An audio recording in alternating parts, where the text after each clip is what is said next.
Hi friends, welcome to my channel. First time ನನ್ನ channel ನೋಡ್ತಿದ್ರೆ subscribe ಮಾಡ್ಕೊಳ್ಳಿ friends. ಇವತ್ತು ಏನಪ್ಪ ಅಂದರೆ ಸ್ಮೂತಾಗಿರುವಂಥ ಬ್ಲೌಸ್ ಕೋಡ್ ಬರ್ತಾ ಇರುತ್ತೆ ಬಿಗಿನರ್ಸ್ಗೆ. ಸ್ವಲ್ಪ ಇವಾಗ ಸ್ಟಿಚ್ ಮಾಡ್ತಾ ಇರೋವಂಥವ್ರು ಬಿಗಿನರ್ಸು ಅದನ್ನು ಸ್ಟಿಚ್ ಮಾಡೋಕ್ಕೆ ಹೋಗ್ತಾರೆ. ಅದು ಸರಿಯಾಗಿ ಬರೋಲ್ಲ, ರಿಂಕಲ್ಸ್ ಬರ್ತಾ ಇರುತ್ತೆ, ಮತ್ತೆ ಸ್ಟಿಚಿಂಗ್ ಮಾಡ್ತಾರೆ, ಬಿಚ್ಚುತ್ತಾರೆ, ಸ್ಟಿಚಿಂಗ್ ಮಾಡ್ತಾರೆ. ಆ ಥರ ಆಗ್ತಾ ಇದ್ದಾಗ ಈ ಟ್ರಿಕ್ನ ಯೂಸ್ ಮಾಡಿ ನೀವು 100% ಈಸಿಯಾಗಿ ಸ್ಟಿಚ್ ಮಾಡ್ಬೋದು.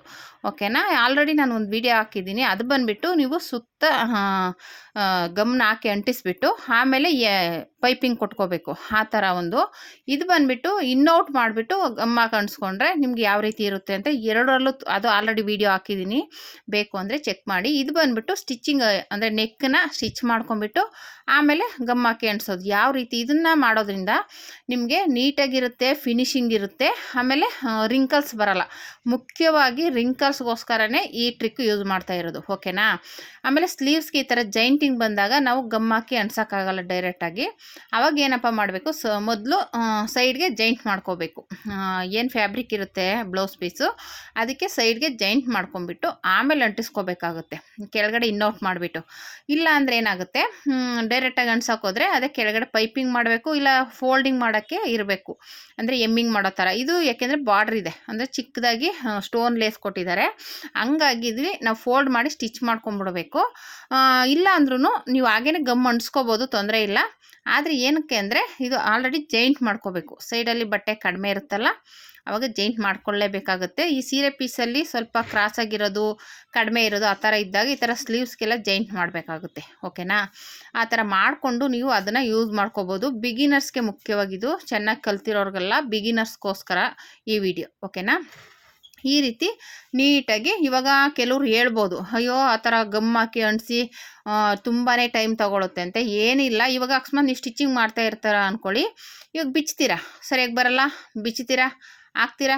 ನೀವು ಹಾಗೆ ಸ್ಟಿಚ್ ಮಾಡಿದ್ರಿ ಅಂದರೆ ಫಿನಿಶಿಂಗ್ ಬರಲ್ಲ. ಅವಾಗ ಏನಾಗುತ್ತೆ, ಫಿನಿಶಿಂಗ್ ಬರಬೇಕು ಅಂದರೆ ಈ ಮೆಥಡ್ನ, ಈ ಟ್ರಿಕ್ನ ಯೂಸ್ ಮಾಡಿ 100% ಇದು ಸರಿಯಾಗಿ ಬರುತ್ತೆ. ಓಕೆನಾ? ಯಾಕೆ ಅಂದರೆ ನಾನು ಹೇಳ್ತಾ ಇರೋದು ಈ ಥರ ಸ್ಮೂತಾಗಿರೋ ಸೀರೆಗೆ ಮಾತ್ರ. ಓಕೆನಾ? ಸ್ಮೂತಾಗಿರೋ ಬ್ಲೌಸಿಗೆ ಮಾತ್ರ ಈ ಟ್ರಿಕ್ಕು ಅನ್ವಯಿಸುತ್ತೆ. ನೀವು ಮಾಮೂಲಿ ಕಾಟನ್ ಸೀರೆ ಆಗಲಿ ಬೇರೆ ಸೀರೆಗಳಿಗೆ ಇದು ಮಾಡೋ ಅವಶ್ಯಕತೆ ಇಲ್ಲ, ಡೈರೆಕ್ಟಾಗಿ ಸ್ಟಿಚಿಂಗ್ ಮಾಡ್ಬೋದು. ಓಕೆನಾ? ಈ ರೀತಿ ಇದು ಯಾಕೆಂದರೆ ನಾನು ಹೇಳ್ದಂಗೆ ಇದು ಬಟ್ಟೆ ಇದು ಆ ಕಡೆ ಈ ಕಡೆ ಸರ್ಕೊಳ್ಳೋದ್ರಿಂದ ಈ ಟ್ರಿಕ್ನ ಯೂಸ್ ಮಾಡ್ಕೊಳ್ಳಿ ಅಂತ ಹೇಳ್ತಾ ಇರೋದು. ಓಕೆನಾ? ಇವಾಗ ಇದನ್ನು ಇಲ್ಲಿ ಕೆಳಗಡೆ ಸ್ಟಿಚ್ ಮಾಡ್ಕೊಂಡ್ಬಿಡ್ತೀನಿ, ಆಮೇಲೆ ಸುತ್ತ ಒಂಚೂರು ಗಮ್ ಹಾಕಿ ಅಂಟಿಸ್ಕೊಂಡ್ರೆ ಆಯಿತು. ಓಕೆನಾ? ಯಾಕೆಂದರೆ ಇದು ಫೋಲ್ಡ್ ಮಾಡಿ ಸ್ಟಿಚ್ ಮಾಡಿದಾಗ ಗಮ್ಮು ನೀಟಾಗಿ ಕೂತ್ಕೊಳ್ಳಲ್ಲ. ಅದಕ್ಕೆ ಅಂದರೆ ನೀವು ಸುಮ್ಮನೆ ಅಂಟಿಸ್ತೀನಿ ಅಂದರೆ ನಾನು ಆ ವಿಡಿಯೋದಲ್ಲಿ ಹಾಕಿದ್ದೀನಿ, ಅದರಲ್ಲಿ ಚೆಕ್ ಮಾಡಿ ನೀಟಾಗಿ ಯಾವ ರೀತಿ ಕೂರಿಸೋದು ಅಂದ್ಬಿಟ್ಟು ತೋರಿಸ್ಕೊಟ್ಟಿದ್ದೀನಿ. ಓಕೆನಾ? ಇದರಲ್ಲಿ ಬಂದುಬಿಟ್ಟು ಕೆಳಗಡೆ ಫೋಲ್ಡ್ ಮಾಡ್ಕೊಂಬಿಡಿ ಸ್ಲೀವ್ಸಿಗೆ ಮಾತ್ರ. ಆಮೇಲೆ ಬ್ಯಾಕಿಗೆ ಬಂದುಬಿಟ್ಟು ಹಿಂದೆ ಪೀಸಲ್ಲಿ ನೆಕ್ ಮಾತ್ರ ಇನ್ನೌಟ್ ಮಾಡ್ಕೊಳ್ಳಿ. ಓಕೆನಾ? ನೆಕ್ಕನ್ನ ಇನ್ನೌಟ್ ಮಾಡ್ಕೊಂಬಿಟ್ರೆ ಆಮೇಲೆ ನೀವು ಗಮ್ ಹಾಕೋಕ್ಕೆ ಈಸಿ ಆಗುತ್ತೆ. ಆಮೇಲೆ ಇದು ಪ್ರಿನ್ಸ್ ಕಟ್ ಆಗಿರೋದ್ರಿಂದ ಫ್ರಂಟಲ್ಲೂ ಅದೇ ರೀತಿಯೇ ಮಾಡ್ಕೋಬೇಕು, ಇನ್ನೌಟ್ ಮಾಡ್ಕೋಬೇಕು ಫ್ರಂಟ್ನ. ಮಾಡ್ಕೊಂಡಾದ್ಮೇಲೆ ಆಮೇಲೆ ಮಾಮೂಲಿ ಗಮ್ ಹಾಕಿ ಯೂಸ್ ಮಾಡ್ಕೋಬೇಕಾಗಿರೋದು. ಓಕೆನಾ? ಈ ರೀತಿ ಮಾಡಿಕೊಂಡ್ರೆ ಒಂದು ಸಲ ಮಾಡಿ ಟ್ರೈ ಮಾಡಿ ನೋಡಿ, ಏನು ತೊಂದರೆ ಏನಿಲ್ಲ. ಇವಾಗ ಏನಪ್ಪ ಅಂದರೆ ಈ ಥರ ಸ್ಟಿಚ್ ಮಾಡಿಬಿಟ್ಟು ಒಂದು ಸ್ವಲ್ಪ ಗಮ್ ಹಾಕಿ ಅಂಟಿಸ್ಬಿಟ್ಟು ಇಟ್ಬಿಡಿ. ಒಂದು 5 ನಿಮಿಷ ಬಿಟ್ಟರೆ ಆ ಗಮ್ಮು ಚೆನ್ನಾಗಿ ಒಣಗೋಗುತ್ತೆ.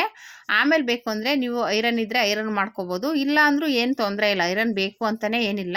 ನೋಡಿ, ಇದು ನೆಕ್ಕು ಈ ಥರ ಇನ್ನೌಟ್ ಮಾಡ್ಕೋತಾ ಇದ್ದೀನಿ. ಇವಾಗ ನೀಟಾಗಿ ಇನ್ನೌಟ್ ಮಾಡಿಬಿಟ್ಟು ನ್ಯಾಚ್ ಹಾಕ್ಕೊಂಡು ಉಲ್ಟಾ ತಿರುಗಿಸ್ಬಿಡೋದು. ಓಕೆನಾ? ಆಮೇಲೆ ಇದು ಗಮ್ ಹಾಕಿ ನೀಟಾಗಿ ಕೂರಿಸ್ಕೋಬೇಕು. ನೀವು ಗಮ್ ಹಾಕೋದ್ರಿಂದ ಅದು ನೀಟಾಗಿ ಫಿನಿಶಿಂಗ್ ಇರುತ್ತೆ, ಅದ್ರ ಮೇಲೆ ಸ್ಟಿಚ್ ಹಾಕೋ ಅವಶ್ಯಕತೆ ಇಲ್ಲ. ಓಕೆನಾ? ನೀವೇನಾದರೂ ಗಮ್ನ ಅದು ಗ್ಯಾಪ್ ಕೊಟ್ಟು ಹಾಕಿದ್ರೆ ಅದು ಓಪನ್ ಆಗುತ್ತೆ, ಅವಾಗ ಸ್ಟಿಚಿಂಗ್ ಹಾಕಲೇಬೇಕಾಗುತ್ತೆ. ಇಲ್ಲಪ್ಪ ನಮಗೆ ಗಮ್ ಹಾಕಿದ್ರು ನಮಗೆ ನೀಟ್ನೆಸ್ ಇರಲ್ಲ ಅನಿಸುತ್ತೆ ಅನ್ನೋದಾದರೆ ಸ್ಟಿಚ್ ಹಾಕಿ. ನಿಮಗೆ ಏನಾಗುತ್ತೆ ಅಂದರೆ ರಿಂಕಲ್ಸ್ ಬರಲ್ಲ, ಆಲ್ರೆಡಿ ಗಮ್ ಹಾಕಿರೋದ್ರಿಂದ ನೀಟಾಗಿರುತ್ತಲ್ವ, ಅದ್ರ ಮೇಲೆ ಸ್ಟಿಚ್ ಮಾಡೋದ್ರಿಂದ ನಿಮಗೆ ರಿಂಕಲ್ಸ್ ಬರಲ್ಲ. ಆಮೇಲೆ ಇನ್ನೊಂದು ಸಲ ಬಿಚ್ಚೋದು ಮಾಡೋದು ಅವಶ್ಯಕತೆ ಇರೋದಿಲ್ಲ, ಒಂದೇ ಸಲ ನೀಟಾಗಿ ಸ್ಟಿಚಿಂಗ್ ಮಾಡ್ಕೋಬೋದು. ಓಕೆನಾ? ನೀವು ಬೇಕಾದ್ರೆ ಈ ಥರ ಸ್ಮೂತಾಗಿರೋ ಬ್ಲೌಸ್ಗೆ ಒಂದಕ್ಕೆ ಟ್ರೈ ಮಾಡಿ ನೋಡಿ, ನಿಮಗೆ ಗೊತ್ತಾಗುತ್ತೆ. ಅದೇನು ಹೆಚ್ಚಿಗೆ ಟೈಮ್ ತೊಗೊಳ್ಳಲ್ಲ. ಈ ಥರ ಸ್ಟಿಚ್ ಮಾಡಿಬಿಟ್ಟು ಗಮ್ ಹಾಕಿ ಅಂಟಿಸ್ಬಿಟ್ಟು ಸೈಡಲ್ಲಿ ಇಟ್ಬಿಡಿ 5 ನಿಮಿಷ, ಬೇರೆ ಬ್ಲೌಸ್ ಹೊಲಿರಿ. ಅದು ಹೊಲ್ದಾದ ತಕ್ಷಣ ಅದು ಒಣಗಿರುತ್ತೆ, ತೊಗೊಂಡು ಎಕ್ಸ್ಟ್ರಾ ಬಟ್ಟೆ ಏನಿರುತ್ತೆ ಅದನ್ನ ಕಟ್ ಮಾಡಿಬಿಡಿ. ಆಮೇಲೆ ನಿಮ್ಗೆ ಬೇಕು ಸ್ಟಿಚ್ಚಿಂಗು, ನೀವು ಗಮ್ ಏನಾದ್ರು ಸರಿಯಾಗಿ ಹಾಕಿಲ್ಲ ಅಂದರೆ ಸ್ಟಿಚ್ ಹಾಕಬೇಕಾಗುತ್ತೆ. ಇಲ್ಲ ಗಮ್ನ ನೀಟಾಗಿ ನೀವು ಕರೆಕ್ಟಾಗಿ ಕೂರಿಸಿರ್ತೀರ ಅಂದರೆ ಅದು ಓಪನ್ ಆಗೋಲ್ಲ. ಆಮೇಲೆ ಡೈರೆಕ್ಟಾಗಿ ನೀವು ಸ್ಟಿಚಿಂಗ್ ಹಾಕೋ ಅವಶ್ಯಕತೆಯೇ ಇರಲ್ಲ, ಆಮೇಲೆ ರಿಂಕಲ್ಸು ಬರಲ್ಲ. ಡೈರೆಕ್ಟಾಗಿ ಸ್ಟಿಚಿಂಗ್ ಹೋಗ್ಬೋದು. ಓಕೆನಾ, ಮಾಮೂಲಿ ಏನು ಸ್ಟಿಚ್ ಮಾಡ್ತೀವಿ, ನೆಕ್ಕು ಸ್ಟಿಚ್ ಮಾಡಿರ್ತೀವಲ್ವ, ಡೈರೆಕ್ಟಾಗಿ ಕೆಳಗಡೆ ಫೋಲ್ಡ್ ಮಾಡ್ಕೊಂಬಿಟ್ಟು ಸ್ಟಿಚ್ ಮಾಡ್ಕೋಬೋದು. ಓಕೆನಾ, ತುಂಬಾ ಈಸಿಯಾಗಿ ಮಾಡ್ಕೋಬೋದು. ಅದಕ್ಕೋಸ್ಕರ ಈ ವಿಡಿಯೋ. ಇವಾಗ ಇದು ಫ್ರಂಟ್ ಪೀಸು, ಇದು ಪ್ರಿನ್ಸ್ ಕಟ್ಟಲ್ಲಿದೆ. ಇವಾಗ ಫ್ರಂಟಲ್ಲೂ ನಾನು ಇನ್ನೌಟ್ ಮಾಡ್ಕೋತಾ ಇದ್ದೀನಿ. ಓಕೆನಾ, ಫ್ರಂಟು, ಸ್ಲೀವ್ಸು, ಬ್ಯಾಕ್ ಪೀಸು 3 ಇನ್ನೌಟ್ ಮಾಡ್ಕೊಂಬಿಟ್ಟು ಆಮೇಲೆ ಗಮ್ ಹಾಕಿ ಸೈಡ್ಗೆ ಇಟ್ಬಿಡೋದು. ಓಕೆನಾ, ಇವಾಗ ಈ ರೀತಿ ನೀಟಾಗಿ ಒಂದು ಪಾಯಿಂಟ್ ಒಳಗೆ ಹಾಕಿ ಉಲ್ಟಾ ತಿರುಗಿಸ್ಕೊಂಡ್ಬಿಟ್ರೆ ಆಯಿತು. ಓಕೆನಾ, ಈ ರೀತಿ ಮಾಡ್ಕೋಬೇಕು. ಇವಾಗ ಇದಾದಮೇಲೆ ಈಗ ಪಾಯಿಂಟ್ ಒಳಗೆ ಹಾಕ್ಕೊಳ್ಳಿ ನೀಟಾಗಿ. ಪಾಯಿಂಟ್ ಒಳಗೆ ಹಾಕ್ಕೊಂಡಾದ್ಮೇಲೆ ಇವಾಗ 2 ಪೀಸನ್ನು ಸೇಮ್ ಇದೇ ರೀತಿಯೇ ಮಾಡ್ಕೋಬೇಕು ನೀವು. ಫ್ರಂಟಲ್ಲಿ 2 ಪೀಸ್ ಬರುತ್ತೆ, ಆ ಕಡೆ ಪೀಸ್ ಈ ಕಡೆ ಪೀಸು, ಎರಡಕ್ಕೂ ಅದೇ ರೀತಿಯೇ ಮಾಡ್ಕೋಬೇಕು. ನೀವು ಇನ್ನೌಟ್ ಮಾಡ್ಕೊಂಬಿಟ್ಟು ಸ್ಟಿಚ್ ಹಾಕ್ಕೊಂಬಿಟ್ರೆ ಅಲ್ಲಿಗೆ ರೆಡಿ ಆಗುತ್ತೆ. ಈಗ ಇದಕ್ಕೆ ನೀಟಾಗಿ ಗಮ್ ಹಾಕಿ ಅದನ್ನ ನೀಟಾಗಿ ನೀವ್ಕೋಬೇಕು.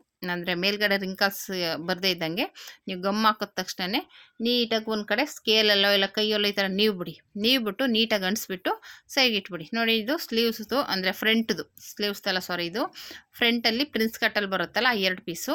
ಇದೇ ಸ್ಟಿಚಿಂಗ್ ಅವಶ್ಯಕತೆ ಇಲ್ಲ, ಆಮೇಲೆ ಇನ್ನೌಟ್ ಮಾಡೋ ಅವಶ್ಯಕತೆ ಇಲ್ಲದೆ ಇರೋ ಕಾರಣ ಡೈರೆಕ್ಟಾಗಿ ಈ ಥರ 2 ಆಪೋಸಿಟಾಗಿ ಇಟ್ಕೊಳ್ಳಿ. ಯಾಕೆಂದರೆ ಕನ್ಫ್ಯೂಸ್ ಆಗಬಾರ್ದು. ನಾವು ಗಮ್ ಅಂಟಿಸುವಾಗ ಈ ಉಲ್ಟಾ ಪಲ್ಟಾ ಅಂಟಿಸ್ಬಿಟ್ರೆ ಮತ್ತೆ ಬಿಚ್ಚು ಮಾಡು ಬೇಡ ಅಂತ. ಓಕೆನಾ, ಅದನ್ನು ನೋಡ್ಕೊಳ್ಳಿ.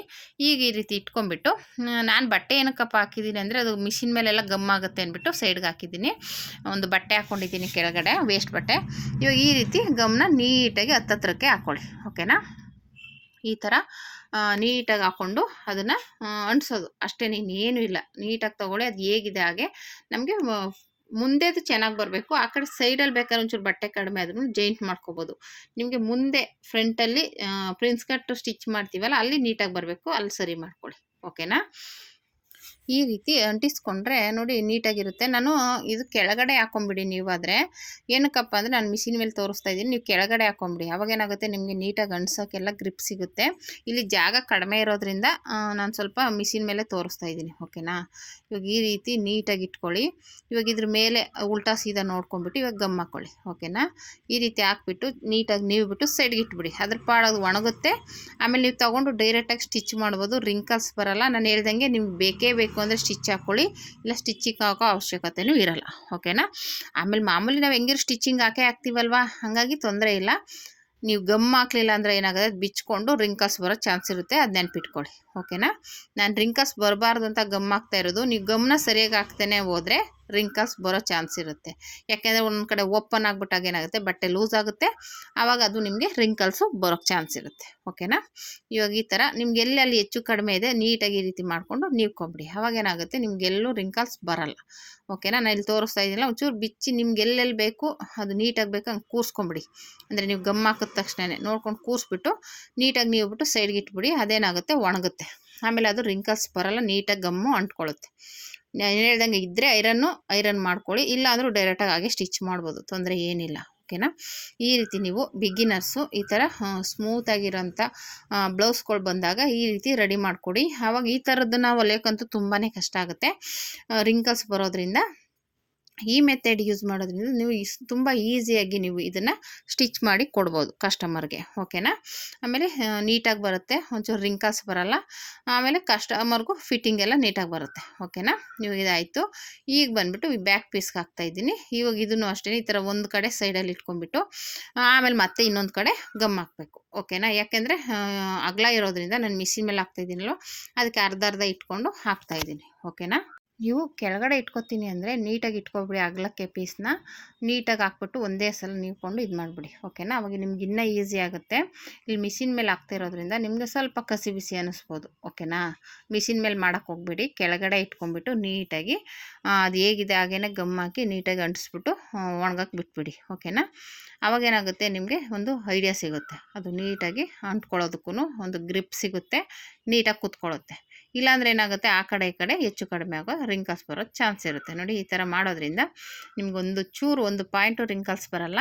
ನೀವು 100% ನೀಟಾಗಿ ಹೊಲಿಬೋದು. ಓಕೆನಾ, ಈ ರೀತಿ ಸ್ಟಿಚ್ ಇದು ಗಮ್ ಹಾಕಿ ಅಂಟಿಸ್ಕೊಳ್ಳಿ. ಓಕೆನಾ, ಒಂದು ಸೈಡ್ ಆದಮೇಲೆ ಮತ್ತೆ ಇನ್ನೊಂದು ಸೈಡು ಅದೇ ರೀತಿಯೇ ಅಂಟಿಸ್ಕೋಬೇಕು. ಒಂದು ಕಡೆ ಅಂಟಿಸಿದ್ಮೇಲೆ ಬಿಟ್ಬಿಡಿ, ಅದು ಒಣಗ್ತಾ ಇರುತ್ತೆ. ಮತ್ತು ಇವಾಗ ಇನ್ನೊಂದು ಕಡೆ ಅದೇ ರೀತಿ ಅಂಟಿಸ್ಕೊಳ್ಳಿ. ಓಕೆನಾ, ನಾನು ಹೇಳ್ದಂಗೆ ನಿಮಗೇನೋ ಹೆಚ್ಚು ಕಮ್ಮಿ ಅನಿಸಿದ್ರೆ ಗಮ್ನ ಕೈಯಲ್ಲಿ ಈ ಥರ ನೀವ್ಕೊಂಡು ನೀಟ್ ಮಾಡ್ಕೊಳ್ಳಿ, ಅಷ್ಟೇ, ಇನ್ನೇನು ತೊಂದರೆ ಏನಿಲ್ಲ. ಇವಾಗ ನೋಡಿ, ಈ ಕಡೆನೂ ಹಾಗೆ ಗಮ್ನ ಹಾಕ್ಕೋಬೇಕು. ಓಕೆನಾ. ಈ ರೀತಿ ಮಾಡೋದ್ರಿಂದ ನಿಮಗೆ ಕೆಲಸನೂ ಈಸಿ ಆಗುತ್ತೆ. ಅಂದರೆ ಕೆಲವ್ರಿಗೆ ಅನ್ನಿಸ್ಬೋದು, ಅಯ್ಯೋ ಇದನ್ನೆಲ್ಲ ಹಾಕೊಂಡು ಅಂದರೆ ಚೆನ್ನಾಗಿ ಹೊಲಿಯೋರ್ಗೆ ಅನಿಸುತ್ತೆ, ಅಯ್ಯೋ ಇಷ್ಟೊಂದು ಟೈಮ್ ಕೊಟ್ಟು ಹೊಲಿಯೋದಕ್ಕಿಂತ ಹಂಗೆ ಹೊಲಿಬೋದಲ್ಲ ಅಂತ ಅನಿಸುತ್ತೆ. ಯಾಕೆಂದ್ರೆ ಚೆನ್ನಾಗಿ ಹೊಲಿಯೋರ್ಗೆ, ಇದು ಬಿಗಿನರ್ಸ್ಗೋಸ್ಕರ. ಓಕೆನಾ.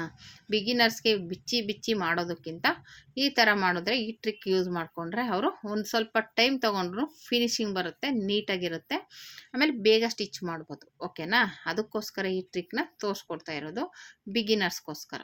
ಓಕೆನಾ. ನೋಡಿ ಈ ರೀತಿ ಹಾಕಿ ಮತ್ತೆ ನೀಟಾಗಿ ಹಾಕ್ಬಿಟ್ಟು ನೀವು ಕೊಡಿ. ನೋಡಿ ಆಯಿತು. ಇವಾಗ ನಾನು ಹೇಳ್ದಂಗೆ ಇದನ್ನು ಒಂದು 5 ನಿಮಿಷ ಸೈಡ್ಗೆ ಇಟ್ಬಿಡಿ. ಆಮೇಲೆ ನಿಮ್ಮ ಬಟ್ಟೆ ಬೇರೆದು ಹೊಲ್ಕೊಳ್ಳಿ. ಆಮೇಲೆ ಇದು ಒಣಗಿರುತ್ತೆ, ನೀಟಾಗಿ ಸೈಡಲ್ಲಿ ಕಟ್ ಮಾಡಿಬಿಡಿ. ಆಮೇಲೆ ಡೈರೆಕ್ಟಾಗಿ ಸ್ಟಿಚ್ ಮಾಡ್ಕೊಳ್ಳಿ. ನೋಡಿ ಒಂದು ರಿಂಕಲ್ಸ್ ಆದರೂ ಕಾಣಿಸ್ತಾ ಇದೆಯಾ ನಿಮಗೆ? ಎಷ್ಟು ನೀಟಾಗಿ ಅಲ್ಲೆಲ್ಲರೂ ಸುಕ್ಕು ಅನ್ಸಿದ್ರೆ ನೀಟಾಗಿ ಅದನ್ನ ನೀವ್ಕೊಳ್ಳಿ. ಒಂದು ಸ್ಕೇಲ್ ತೊಗೊಂಡು ನೀವ್ಕೋಬೋದು, ಇಲ್ಲಾಂದರೆ ಈ ಥರ, ಇಲ್ಲಾಂದರೆ ಕೈಯಲ್ಲೂ ನೀವ್ಬೋದು. ಓಕೆನಾ. ಇದಾಯಿತು. ಮತ್ತು ಇದು ಫ್ರಂಟ್ ಪೀಸ್ಗೆ ಗಮ್ ಹಾಕ್ತಾ ಇರುವಂಥದ್ದು. ಇದಕ್ಕೂ ಈ ರೀತಿ ಹಾಕ್ಬಿಟ್ಟು ಅಂಟಿಸ್ಕೊಳ್ಳೋದು ಅಷ್ಟೇ. ಆಲ್ರೆಡಿ ನಾವು ಫ್ರಂಟೆಲ್ಲ ಇನ್ನೋಟ್ ಮಾಡಿರೋದ್ರಿಂದ ಏನು ತೊಂದರೆ ಇಲ್ಲ. ನೀವು ಡೈರೆಕ್ಟಾಗಿ ಸ್ಟಿಚ್ ಮಾಡ್ಬೋದು, ಆಮೇಲೆ ಬೇಗನೂ ಸ್ಟಿಚ್ ಮಾಡ್ಬೋದು. ಒಂದು ಬ್ಲೌಸ್ನ ಈ ಥರ ಟ್ರೈ ಮಾಡಿಬಿಟ್ಟು ಹೇಗೆ ಬಂತು ಅಂದ್ಬಿಟ್ಟು ನನಗೆ ಕಮೆಂಟ್ ಮಾಡಿ. ಓಕೆನಾ ಫ್ರೆಂಡ್ಸ್. ಟ್ರೈ ಮಾಡೋದಕ್ಕೆ ಏನು ತೊಂದರೆ ಇಲ್ಲ, ಟ್ರೈ ಮಾಡಿ, ನಿಮಗೆ ಒಂದು ಐಡಿಯಾ ಸಿಗುತ್ತೆ. ಓಕೆನಾ. ನೋಡಿ ಎಷ್ಟು ಈಸಿಯಾಗಿ ಮಾಡ್ಕೋಬೋದಲ್ವ. ಈ ಥರ ರಿಂಕಲ್ಸ್ ಇರೋ ಬಟ್ಟೆಗಳನ್ನ ಹೊಲಿಯೋಕೆಂದರೆ ತುಂಬಾ ಕಷ್ಟ ಆಗುತ್ತೆ. ನೋಡ್ತಿದ್ದಂಗೆ ಅಯ್ಯೋ ಸ್ಮೂತ್ ಇದೆ ಈ ಬಟ್ಟೆ, ಹೆಂಗಪ್ಪ ಹೊಲಿಯೋದು, ಆ ಕಡೆ ಹೇಳಿದ್ರೆ ಈ ಕಡೆಗೆ ಹೋಗುತ್ತೆ, ಈ ಕಡೆ ಹೇಳಿದ್ರೆ ಆ ಕಡೆಗೆ ಹೋಗುತ್ತೆ ಅನ್ನೋದು ಅನಿಸ್ಬಿಡುತ್ತೆ ಬಿಗಿನರ್ಸ್ಗೆ. ಅಂಥವ್ರು ಆ ಚಿಂತೆ ಪಡೋಕ್ಕೆ ಹೋಗಬೇಡಿ. ಈ ಥರ ಗಮ್ ಟಿಪ್ಸ್ನ ಯೂಸ್ ಮಾಡಿಕೊಂಡು ನೀವು ಬ್ಲೌಸ್ನ ಸ್ಟಿಚ್ ಮಾಡ್ಬೋದು. ನಿಮ್ಮ ಕಸ್ಟಮರ್ ತುಂಬಾ ಖುಷಿಪಟ್ಟು ಬ್ಲೌಸ್ನ ಇದು ಮಾಡ್ತಾರೆ. ಓಕೆನಾ. ಖುಷಿ ಆಗುತ್ತೆ ನಿಮ್ಮ ಕಸ್ಟಮರ್ಗೆ, ಅಷ್ಟು ನೀಟಾಗಿ ಫಿನಿಶಿಂಗ್ ಬರುತ್ತೆ. ಓಕೆನಾ. ಇದರಲ್ಲಿ ನಾವು ಸ್ಟಿಚ್ ಮಾಡಿದ್ರು ಅಷ್ಟು ಫಿನಿಶಿಂಗ್ ಬರಲ್ಲ, ಆ ಥರ ಗಮ್ಮ ಕಣಿಸಿರೋದ್ರಿಂದ ಅದು ನೀಟಾಗಿರುತ್ತೆ. ಓಕೆನಾ. ನೋಡಿ ಈ ಥರ ಬ್ಯಾಕು, ಫ್ರಂಟು, ಸ್ಲೀವ್ಸು ಎಲ್ಲ ರೆಡಿ ಆಯಿತು. ಓಕೆನಾ. ಈ ಥರ ರೆಡಿ ಮಾಡಿಕೊಂಡ್ರೆ ಆಯಿತು. ಇದು ನಾನು ಹೇಳ್ದಂಗೆ ಒಂದು 5 ನಿಮಿಷ ಬಿಟ್ಟು ಆಮೇಲೆ ಬೇಕು ಅಂದರೆ ಅದನ್ನು ಸ್ಟಿಚ್ ಮಾಡ್ಕೊಳ್ಳಿ. ಓಕೆನಾ. ನಾನು ಇದ್ರ ಸ್ಟಿಚಿಂಗ್ ವೀಡಿಯೋನೂ ಹಾಕ್ತೀನಿ ನೆಕ್ಸ್ಟ್ ವೀಡಿಯೋದಲ್ಲಿ. ಅದನ್ನು ಸೈಡಲ್ಲಿ ಕಟ್ ಮಾಡಿಬಿಟ್ಟು ಯಾವ ರೀತಿ ಸ್ಟಿಚಿಂಗ್ ಮಾಡೋದು ಅಂತಲೂ ತೋರಿಸ್ಕೊಡ್ತೀನಿ. ಓಕೆನಾ. ಇದು ಗಮ್ ಹಾಕಿರೋದು ತೋರಿಸಿದ್ದೀನಿ, ಇದನ್ನು ತೋರಿಸ್ಕೊಡ್ತೀನಿ. ಇದು ಸ್ಲೀವ್ಸ್ಗೆ ಹಾಕಿರಲಿಲ್ಲ, ಅದೂ ಅಷ್ಟೇ. ಒಂದು ಕಡೆ ಸ್ಟಿಚ್ ಮಾಡಿರೋದ್ರಿಂದ ಇನ್ನೊಂದು ಕಡೆ ಹಾಗೇನೆ ಹಾಕಿ ಸ್ಟಿಚ್ ಅಂಟಿಸ್ಕೊಂಡ್ರೆ ಆಯಿತು. ಓಕೆನಾ. ಈ ರೀತಿ ನೀವು ಟ್ರೈ ಮಾಡಿ. ಗಮ್ ಟಿಪ್ಸ್ನ ಎಷ್ಟು ಜನ ಯೂಸ್ ಮಾಡ್ಕೋತೀರಾ ಅಂತ ನೋಡೋಣ. ತುಂಬಾ ಯೂಸ್ಫುಲ್ ಆಗಿರುವಂಥ ಗಮ್ ಟಿಪ್ಸ್ ಇದು. ಓಕೆನಾ. ಅದು ಸ್ಮೂತಾಗಿರೋ ಸೀರೆ ಬ್ಲೌಸ್ಗೆ ಮಾತ್ರ. ಈ ಮಾಮೂಲಿ ಸೀರೆಗೆಲ್ಲ ಯೂಸ್ ಮಾಡೋಕ್ಕೆ ಹೋಗಬೇಡಿ. ಈ ಥರ ಸ್ಮೂತಾಗಿರೋ ಸ್ಯಾರಿಗಾದರೆ ನಿಮಗೆ ಟೈಮು ಸೇವ್ ಆಗುತ್ತೆ, ಬೇಗ ಸ್ಟಿಚ್ ಮಾಡ್ಬೋದು. ಅದಕ್ಕೋಸ್ಕರ. ಓಕೆನಾ. ಅಂದರೆ ಫಿನಿಶಿಂಗ್ ಬರಲಿ, ರಿಂಕಲ್ಸ್ ಬರದೇ ಇರಲಿ ಅನ್ನೋದಕ್ಕೋಸ್ಕರ ಈ ಟ್ರಿಕ್ಕು. ಓಕೆನಾ. ಈ ಥರ ರೆಡಿ ಆಯಿತು. ನೋಡಿ ಎಷ್ಟು ನೀಟಾಗಿ ಬಂತು ಅಂದರೆ ಒಂಚೂರು ರಿಂಕಲ್ಸ್ ಬರಲ್ಲ. ಸುಮ್ಮನೆ ನಾವು ಹೇಳಿ ತೋರಿಸಿದ್ರು ಒಬ್ರಿಗೆ ಕನ್ಫ್ಯೂಸ್ ಇರುತ್ತೆ. ಅವರೇನೋ ಸುಮ್ಮನೆ ಹಂಗೆ ಹಾಕಿ ತೋರಿಸ್ಬಿಟ್ರಪ್ಪ ಮಾಡಿದ್ರೆ ಆಗೋಗುತ್ತಾ ಅಂತ. ಒಂದು ಸ್ವಲ್ಪ ಟ್ರೈ ಮಾಡಿ ನೋಡಿ. ನಿಮ್ಮದೇ ಯಾವುದಾದ್ರೂ ಈ ಥರ ಸ್ಮೂತಾಗಿರೋ ಸೀರೆ ಇದ್ದರೆ ಒಂದು ಟ್ರೈ ಮಾಡಿ, ನಿಮಗೆ ಒಂದು ಐಡಿಯಾ ಸಿಗುತ್ತೆ. ಇಲ್ಲ ಬರೀ ನೆಕ್ಕಕ್ಕೆ ಸ್ಟಿಚ್ ಮಾಡಿ, ಇಲ್ಲ ಬಂದು ಸ್ಲೀವ್ಸಿಗೆ ಅಂಟಿಸಿ ನೋಡಿದ್ರೆ ನಿಮಗೆ ಒಂದು ಐಡಿಯಾ ಸಿಗುತ್ತೆ. ಓಕೆನಾ. ಇದನ್ನು ನೀವು ನಿಮ್ಮಂಥ ಬಿಗಿನರ್ಸ್ಗೆ ಶೇರ್ ಮಾಡಿ, ನೀವು ತಿಳ್ಕೊಳ್ಳಿ. ಈಗ ಯೂಸ್ಫುಲ್ ಅನಿಸಿದ್ರೆ ಒಂದು ಲೈಕ್ ಕೊಟ್ಟು ಕಮೆಂಟ್ ಮಾಡಿ. ಓಕೆನಾ. ಈ ರೀತಿ ಎಲ್ಲದಕ್ಕೂ ಅಂಟಿಸಿ ರೆಡಿ ಮಾಡಿದ್ದೀನಿ ನೋಡಿ. ಓಕೆನಾ. ಇದೊಂದು 10 ನಿಮಿಷ ಬಿಟ್ಟರೆ ಚೆನ್ನಾಗಿ ಒಣಗಿಕೊಂಡ್ರೆ ನಮ್ಗೆ ಸ್ಟಿಚಿಂಗ್ ಮಾಡೋಕ್ಕೆ ಈಸಿ ಆಗುತ್ತೆ. ಓಕೆನಾ. ಈ ರೀತಿ ನೀವು ಟ್ರೈ ಮಾಡಿ ಫ್ರೆಂಡ್ಸ್. ಹೇಗೆ ಬಂತು ಅಂತ ಕಮೆಂಟ್ ಮಾಡಿ. ಓಕೆನಾ.